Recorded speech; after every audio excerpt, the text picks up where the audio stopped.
अंतर पहुंच जाएगा बड़े ही शांतिपूर्ण, क्योंकि अभी तो रिक्वेस्ट मार्च है ना। इस रिक्वेस्ट मार्च के बाद अपने नेताओं का विरोध मार्च निकालूंगा, क्योंकि आपके चक्कर में हम लोग मूवमेंट को खत्म होते नहीं देख सकते हैं। आपके चक्कर में मूवमेंट को खत्म होते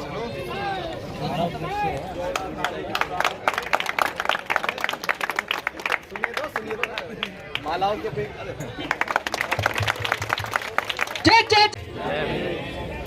मंचासीन मंच पर जो भी सभी को उन्हीं के लिए भी जय भीम। अभिषेक जाटव जी आप लोगों के बीच में बैठे हैं, मैं उनका बहुत बहुत धन्यवाद करता हूं। और जिस मिशन को लेकर ये चले हैं, बहुजन एकता जागरूक करना, सबको इकट्ठा करना, तो मैं भी ये सभी से ये कहना चाहता हूं कि एकजुट में बहुत बड़ी पावर है, बहुत बड़ी ताकत है। एकजुट रहें और एकता का परिचय दें। जय भीम। हमारे साथी जो यहाँ पर मंचों के बहुजन समाज के लिए का एक रास्ता तय करती। हमने पिछले समय से हजारों वर्षों से, पिछले 5000 वर्षों से हमने ये देखा कि हमने ना जानी कैसी कैसी यात्राएं की। कोई देवी के नाम की, कोई देवता के नाम की, कोई किसी तरह की यात्रा, कोई किसी तरह की यात्रा। लेकिन ऐसी यात्रा जो यात्रा आपके लिए सबसे बड़ी हो सकती है, उस यात्रा में कितना बड़ा तबका, कितनी बड़ी आवाम, कितने बड़े सब बहुजन साथी यहाँ साथ साथ आए हैं और जुड़े हैं। लेकिन एक बात याद रखिएगा दोस्तों, ये भी सभा से साफ कम नहीं है। जितने लोग यहाँ जुड़े हैं, आपको लगता होगा आ जाता कि दूध सबसे ज्यादा शुद्ध होता है। ये मैं अभी इनके लिए नहीं बोल रहा हूँ। अब पूरी रात रखा रहता है तो उसे जमा करके दही बना ली जाती है। आपको लगता है कि यार दही तो बहुत ज्यादा शुद्ध होती है, लेकिन माता बहनें उस दूध से भी आप देखते क्रीम निकाल लेती हैं, मक्खन निकाल लेती हैं, और मक्खन भी निकल करके दूध से अलग हो जाता है दही, और दही से आगे मिलता है मक्खन, लेकिन वो कम होता हुआ चला जाता है। और जब सबसे अच्छी प्योरिटी की बात आती है तो उस मक्खन से जब आप घी निकालते हैं तो दुनिया की सबसे श्रेष्ठ चीज, वो एक चीज जिसे कभी खराब नहीं किया जा सकता। अगर देखा जाए तो दो ही चीज ऐसी हैं जो कभी हजारों वर्षों तक खराब नहीं हो सकती, वो घी होता है और वो शहद होता है। तो यहाँ पर दूध नहीं पहुंचा, मक्खन मट्ठा नहीं पहुंचा, अगर यहाँ पर कोई पहुंचा है तो बहुजन समाज की वो क्रीम पहुंची है जो घी के नाम से जान जाती है, जो सबसे ज्यादा सक्सेसफुल है। खुद को पहचानो मेरे पूजन, अब तो यूं क्या थे क्या हो, खुद को पहचानो। हजारों वर्ष की सियासत के मारे, हजारों वर्ष की सियासत के मारे, हमारे घरों से हम ही निकाले। हजारों वर्ष की सियासत के मारे, हमारे घरों से हम ही निकाले। गले में थी हांडी, पीठ पे झाड़ू, गले में थी हांडी, पीठ पे झाड़ू। ये किसने बनाई उस दुश्मन को पहचानो, ऐ मेरे बहुजन अब तो ये जानो, क्या थे क्या हो, खुद को पहचानो। ताली हो जाए। कर रहे हो नहीं कर रहे। और एक बात चौथी कैसे हो जाएगी, उन्होंने कहा शिक्षित बनो, संगठित रहो, संघर्ष करो, और शिक्षित तो बनो ही बनो, अपने समाज को भी शिक्षित बनाइएगा। दोस्तों ये चौथी बात है जो किसी ने नहीं मानी है, हो जाए तालियां। अब जिस धर्म की बात कर रहा हूं, मैं किस धर्म की बात नहीं कर रहा, मैं तो विचारधाराओं की बात कर रहा हूं।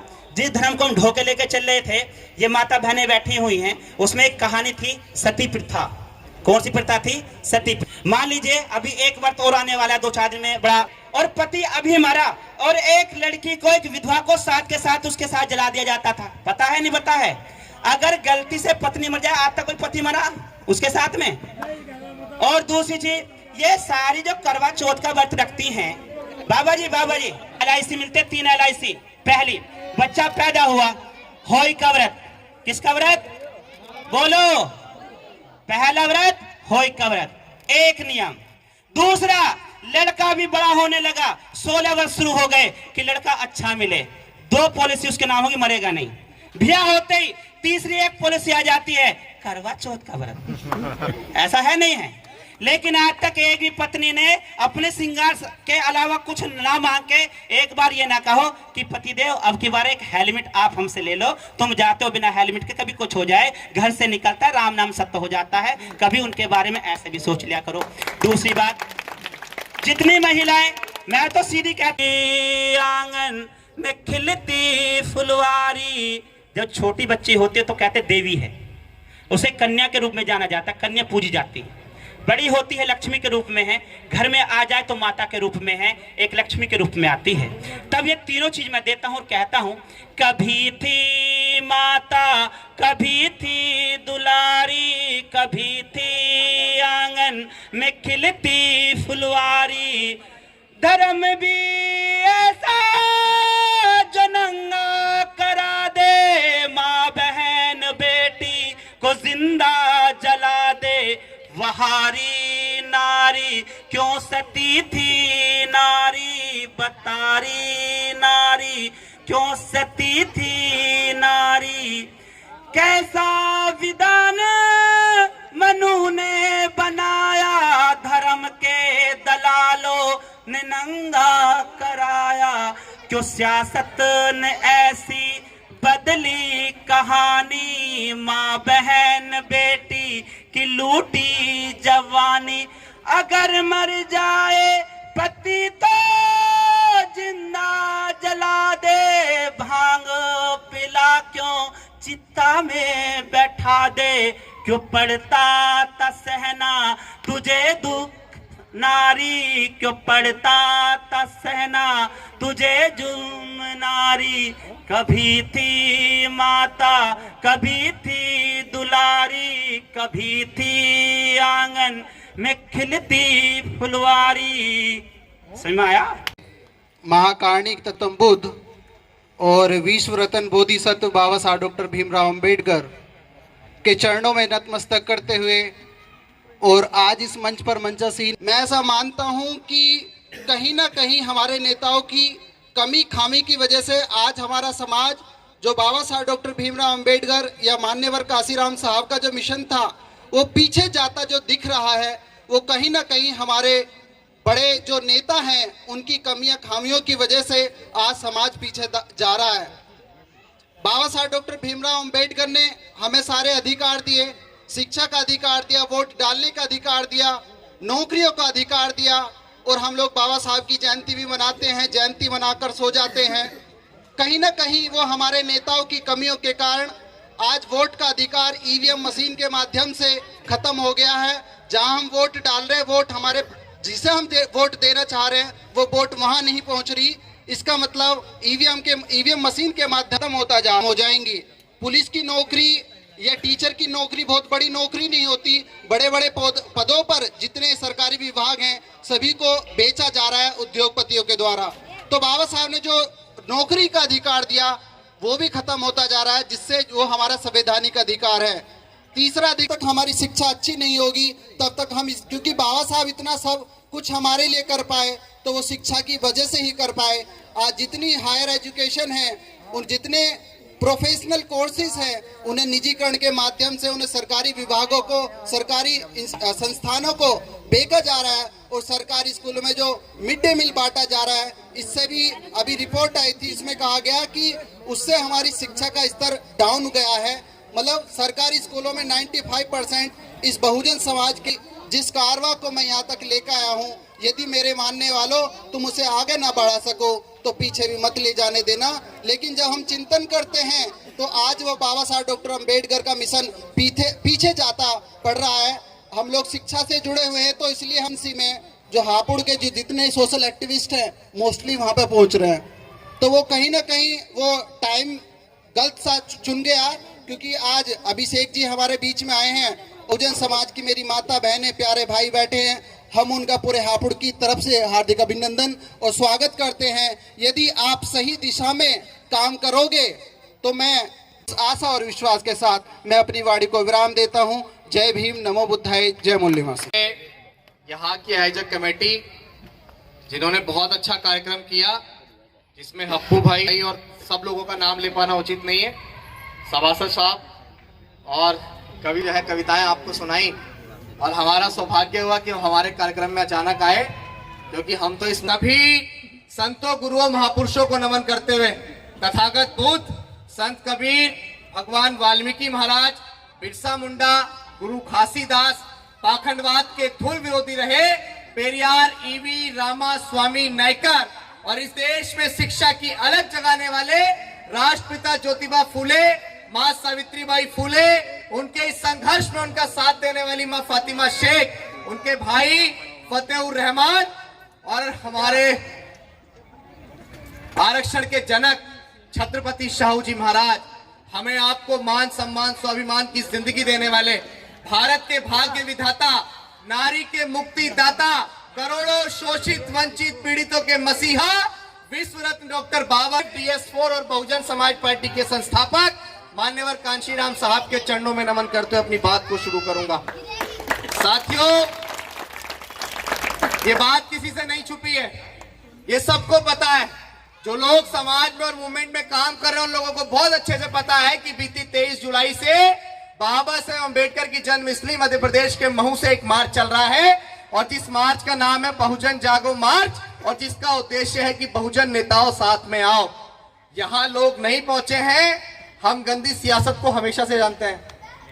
जब ये तो किसी से छुपा नहीं है, बाबा साहेब अम्बेडकर ने आगरा के अंदर कहा कि मुझे मेरे समाज के पढ़े लिखे लोगों ने धोखा दिया।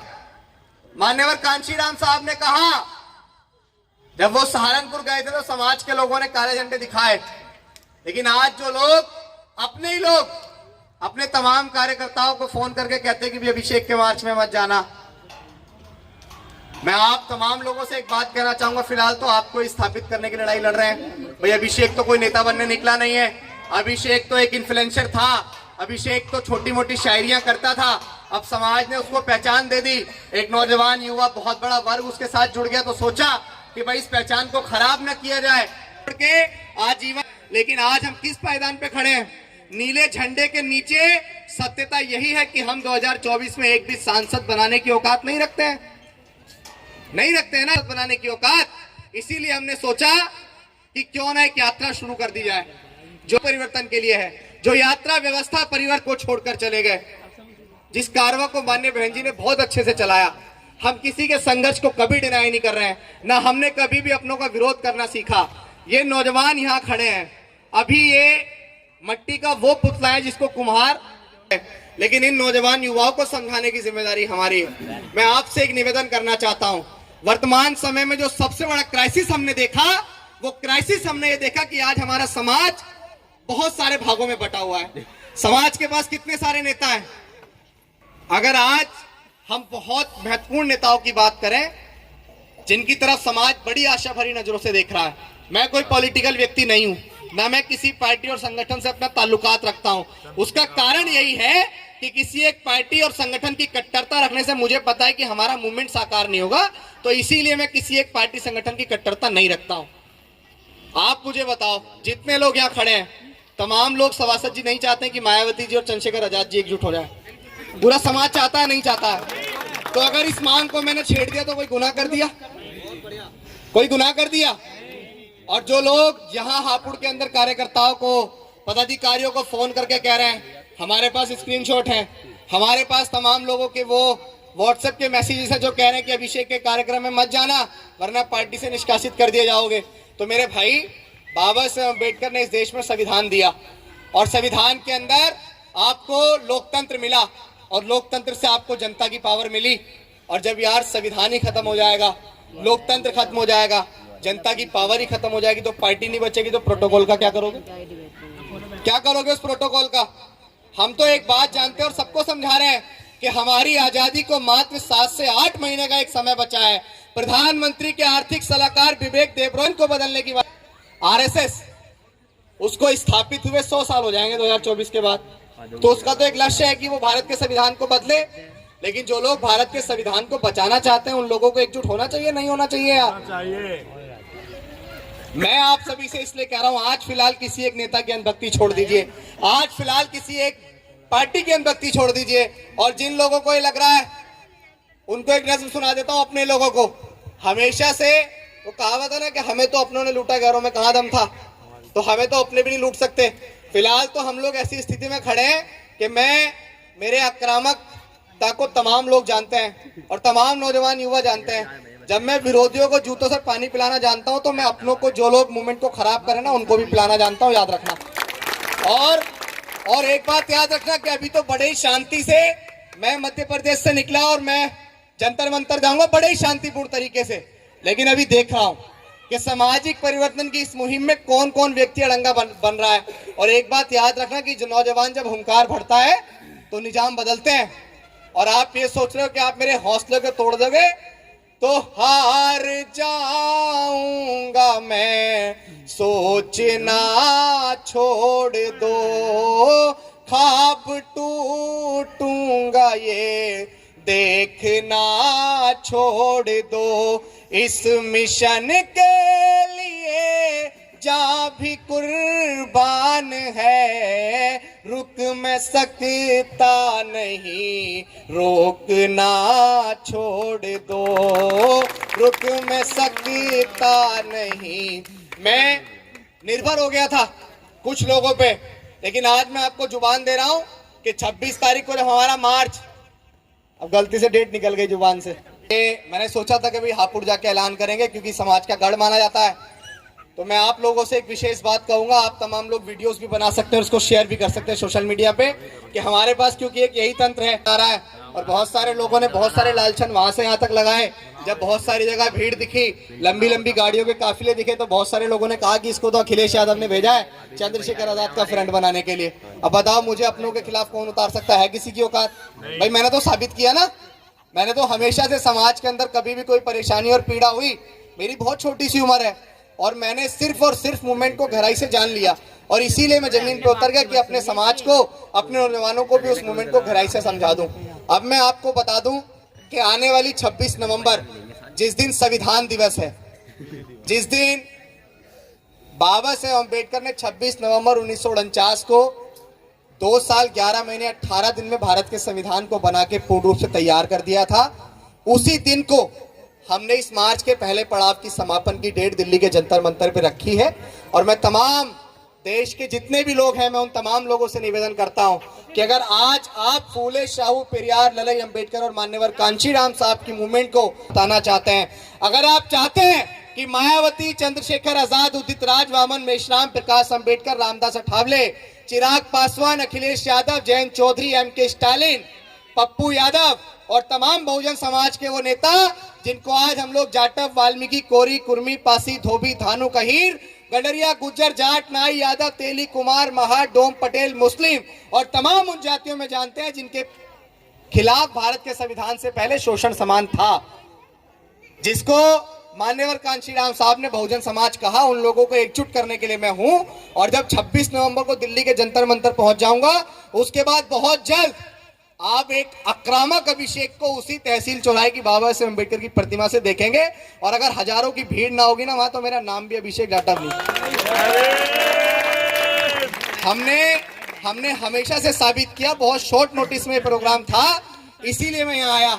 और सबसे अच्छी चीज ये कि माताएं बहनें यहाँ मुझे सुनने के लिए बैठी हैं, और माताओं अंदर कितनी पावर होती है, कितनी शक्ति होती है, ये बात किसी से नहीं छुपी है। इस प्रदेश की 4 बार मुख्यमंत्री बनी माननीय बहन जी, वो एक महिला थी, और जिस महिला को कमजोर समझा जाता था भारत के संविधान से पहले, जैसा कवि साहब ने बताया कि सती प्रथा में पति के मर जाने पर महिला को जल जाना पड़ता था अपने पति के साथ, और वही महिला जिसको घरों में सिर्फ चौका बर्तन करने का अधिकार था, जो मान सम्मान स्वाभिमान से बाहर नहीं निकल सकती थी, वो महिला आपकी सूबे की 4 बार मुख्यमंत्री बनी। और जो लोग कहते थे कि तू क्या करेगी और क्या नहीं करेगी, जूते भी साफ करवा लिए उन्होंने। करवाए नहीं करवाए सर? तो हम चाहते हैं कि माननीय बहन जी देश की प्राइम मिनिस्टर बने। हम चाहते हैं कि वो प्राइम मिनिस्टर बने क्योंकि उनके अंदर खूबी है, लेकिन ये भी बात कहेंगे कि हम लोग बिखर के प्राइम मिनिस्टर नहीं बन सकते।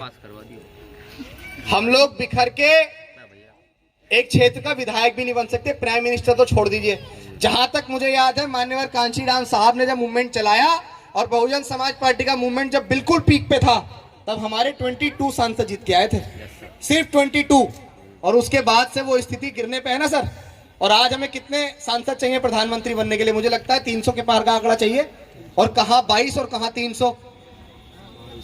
तो हमें करना पड़ेगा ना। आरएसएस का एक वो है मैनिफेस्टो, आरएसएस के पास बहुत सारे ऐसे संगठन है, शिव शक्ति है, बजरंग दल है और तमाम ऐसे दल है, लेकिन आरएसएस क्या है, वो एक बहुत बड़ा समुंदर है। अब उसकी विचारधारा की, जो भगवा झंडा लेके निकल जाए, जो उसकी विचारधारा की बात करता है, वो चाहे कितना भी गंदा हो, चाहे वो आरएसएस को खूब दिन भर गालियां बकता हो, लेकिन आरएसएस उन सबको समा लेता है, क्योंकि वो समुंदर है और वो अपनी विचारधारा के लिए लड़ता है, वो कभी भी अपने लिए नहीं लड़ता है। तो आज मैं अपने नेताओं से यही कहना चाहता हूं, और देखो समाज है, समाज तो नेताओं को झुका भी सकता है अगर बना सकता है तो, ये आप लोगों के ऊपर है। लेकिन आपसे मेरा निवेदन है कि किसी एक पार्टी की कट्टरता आप छोड़ दीजिए, किसी एक संगठन की आप कट्टरता छोड़ दीजिए। मैंने तो ये चुन लिया है, टीम तैयार कर रहे हैं, संगठन नहीं बना रहे हैं, पार्टी नहीं बना रहे हैं। मैं ये जुबान दे रहा हूं आपके सामने कि हम लोग संगठन बनाने नहीं निकले हैं, पार्टी बनाने निकले हैं। अभिषेक ना कोई चुनाव लड़ने निकला है, ना अभिषेक सांसद बनने निकला है, और हमारी जुबान की कीमत है। और समाज अगर बना सकता है तो समाज गिरा भी सकता है, इसीलिए मैं आपसे कह रहा हूं। लेकिन उसके बाद भी हम लोग एक ऐसी टीम तैयार कर रहे हैं, जो नेता अगर 2024 से पहले एक नहीं हुए तो कोठियों में बंद कर देंगे सर, बिल्कुल बंद कर देंगे। और एक ऐसा मूवमेंट 26 नवंबर को जब हमारा मार्च जंतर मंतर पहुंच जाएगा, बड़े ही शांतिपूर्ण, क्योंकि अभी तो रिक्वेस्ट मार्च है ना, इस रिक्वेस्ट मार्च के बाद अपने नेताओं का विरोध मार्च निकालूंगा, क्योंकि आपके चक्कर में हम लोग मूवमेंट को खत्म होते नहीं देख सकते हैं। आपके चक्कर में मूवमेंट को खत्म होते हुए नहीं देख सकते हैं। मैं तो हर एक नेता पे सवाल उठाता हूं, क्योंकि मैं एक निष्पक्ष मूवमेंट का कार्यकर्ता हूं, और ये मूवमेंट और ये सामाजिक परिवर्तन किसी के पिताजी की पपोती नहीं है। जब हमें लगेगा कि कोई गलत कर रहा है तो हम उसके खिलाफ भी मोर्चा खोलेंगे, क्योंकि हमें ये मूवमेंट सबसे प्यारा है। और हमें जो छोटे छोटे बच्चे हैं ना, इनका भविष्य दिख रहा है कि अगर भारत का संविधान खत्म हो जाएगा तो मुझे बताओ हमें क्या किसी चीज के अधिकार मिल पाएंगे, किसी चीज की आजादी मिल पाएगी। और एक चीज और, बाबा साहेब अम्बेडकर का पहला आंदोलन मनुवादी व्यवस्था के खिलाफ था, उनकी 22 प्रतिज्ञाएं थी, लेकिन आज देखो हम लोग तिलक लगा के भी खड़े हुए हैं। रुक जाओ, मैं हंसी मजाक करने नहीं आता कभी। ये तिलक क्यों लगाया हुआ बताओ, इसका एक रीजन बताओ मुझे। नहीं पता। वो एक खंबा पकड़ के बैठा था बच्चा, अब उससे किसी ने पूछा बेटा एक खंबा क्यों पकड़ रखा है, आज ही वो बोल के चला गया कोई। भाई मूर्ख, तेरे अंदर दिमाग नहीं है कि तुझे खंबा छोड़ के कुछ और भी करना चाहिए। देखो बहुत सारे लोग यहाँ खड़े होंगे जिनके हाथों में कलावे बंध रहे होंगे, किनके हाथों में, हाथ उठाओ ईमानदारी से, किस किस के हाथ में। अगर हम लोग पढ़ाई नहीं करेंगे, अगर हम लोग शिक्षित नहीं होंगे, तो हम लोग कुछ भी नहीं बदल सकते हैं। इसीलिए मैं आपसे कहूंगा, देखो अभिषेक के ग्लैमर को आप लोग देखते हो, बड़ी बड़ी लंबी लंबी गाड़ियों के काफिले को आप लोग देखते हो।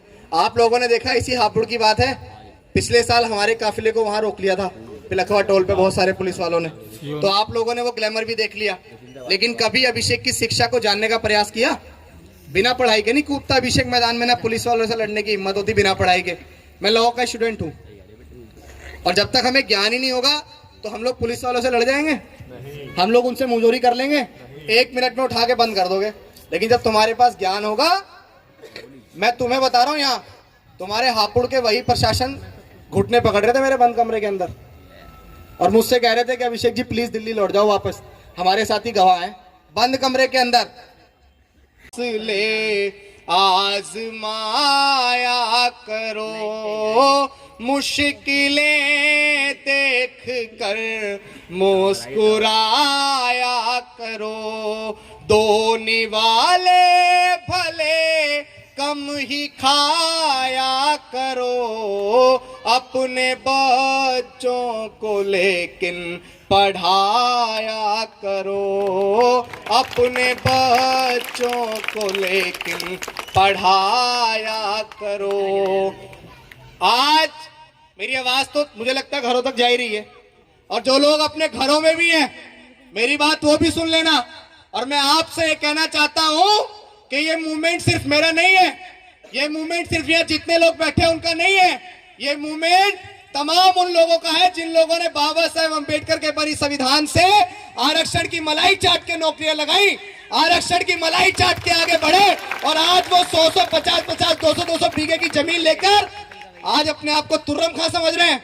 और हमारे जैसे नौजवान जब जय भीम का नारा लगा के निकलते तो बोलते तो मूर्ख हैं, पहले पढ़ लो, पहले लिख लो। अरे हम लोग ऐसी पढ़ाई का क्या करेंगे जब भारत का संविधान ही नहीं बचेगा? क्या करेंगे हम लोग ऐसी पढ़ाई का? इसीलिए हम लोग जमीन पे निकले हैं। और हम लोग उनकी तरह नहीं है जो लोग अपने टीवी और बीवी में मस्त हैं। हम लोग उनकी तरह नहीं है। हम लोग इस मूवमेंट को ईमानदारी से चलाने निकले हैं।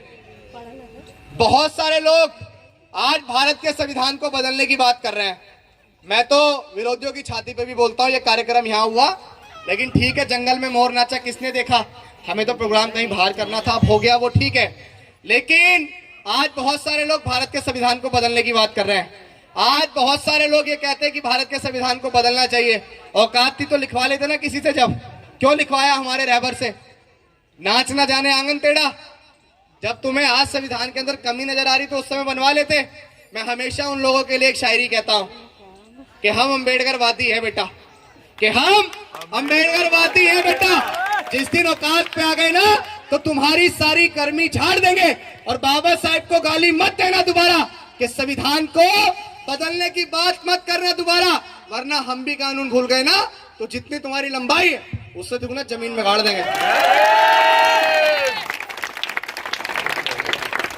आखिरी में एक नज्म कह के अपनी बात खत्म करता हूं। उम्मीद करता हूं मेरे द्वारा कही गई बातें आप जरूर समझ पाए होंगे। हमारा मूवमेंट सिर्फ इतना है कि हमारे नेता एकजुट हो जाएं। हम चाहते हैं, हाँ, पिलखुआ और गांव गालंद वो सब हो जाएगा, गालंद तो हम जरूर जाएंगे। तो एक नज्म पढ़ के अपनी बात खत्म करूंगा। मेरे बात को आप लोग समझ चुके होंगे कि मैं किस लिए निकला हूं। मैं किसी पार्टी का फिलहाल समर्थक नहीं हूं, मैं किसी पार्टी का फिलहाल ना कोई विरोधी हूं। मैं चाहता हूं कि हमारे समाज का प्राइम मिनिस्टर बने, इसीलिए हम लोग निकल गए। मेरा ईमान ये कहता है जरूर आएगा, इन अंधेरों का उजाला भी जरूर आएगा। आप लोग सिर्फ नज़्म मत सुनना, मैं जो बात कह रहा हूँ बिल्कुल दिल से कह रहा हूँ। मेरा ईमान ये कहता है जरूर आएगा, इन अंधेरों का उजाला भी जरूर आएगा। गर ये बहुजन के सभी नेता एक हो जाए, मुल्क में राज तो अपना भी जरूर आएगा।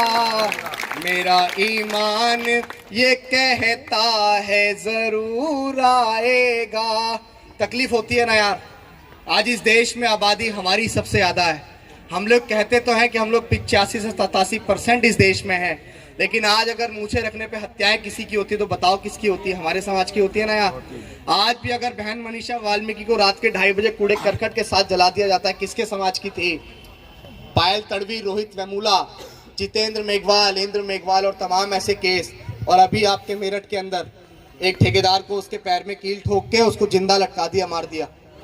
हम लोग ऐसी स्थिति में गोली भी मार दी। मैं बहुत जल्द उस परिवार से मिलने जाऊंगा। आप बताइए ना, हम लोग किस स्थिति में जी रहे हैं? इसका गुनहगार क्या आप मनुवादी लोगों को मानते हैं? नहीं, मैं तो इनका सबसे बड़ा गुनहगार सिर्फ अपने समाज के नेताओं को मानता हूं। और मैं कह रहा हूं ये बात सोशल मीडिया के माध्यम से पहुंचा देना। आप नहीं पहुंचा पाओगे, हम तो पहुंचा ही रहे हैं। सच में अपने नेताओं के गले की वो हड्डी बन जाऊंगा कि ना वो निगल पाएंगे ना उगल पाएंगे। उनकी मजबूरी बनेगी कि वो एकजुट होंगे, वो एकजुट होंगे और उन्हें एकजुट होना पड़ेगा। जब काफिला लेके नेताजी निकलेंगे किसी रैली के लिए और 200,000 लोगों की भीड़ जो है वो खड़ी हो जाएगी कि ना पहले एकजुट हो जाओ, जब आगे बढ़ने देंगे। फिर कहीं नेताजी जाएंगे वहाँ रैली करने और फिर हजारों लोग खड़े हो जाएंगे, ना पहले एकजुट हो जाओ उसके बाद जाने देंगे, तो उनकी भी औकात होगी और वो भी एकजुट होंगे। लेकिन आप लोगों का साथ और समर्थन चाहिए। आखिरी में मान्यवर कांशीराम साहब ने एक बात कही। देखो, मैं ईमानदारी से आप लोगों के सामने अपनी पूरी बात रख रहा हूँ। 3 महीने से 3.5 महीने से घर से बाहर हूँ और 3.5 महीने से मुझे यहाँ तक समाज नहीं पहुँचाया है। और आज ईमानदारी से बता रहा हूँ, बिल्कुल भी आप लोगों से झूठ नहीं बोल रहा हूँ, आज हमारी जेब में 1 रुपया भी नहीं बचा है। ये ईमानदारी बता रहा हूँ मैं अपनी, हमारी जेब में 1 रुपया भी नहीं बचा है। और जिन पार्टियों के भरोसे, जिन संगठनों के भरोसे हम निकल गए थे, उन लोगों ने पीठ पे छुरा भोंका। लेकिन मैं उन बातों को भी यहाँ नहीं कहूँगा, क्योंकि मैं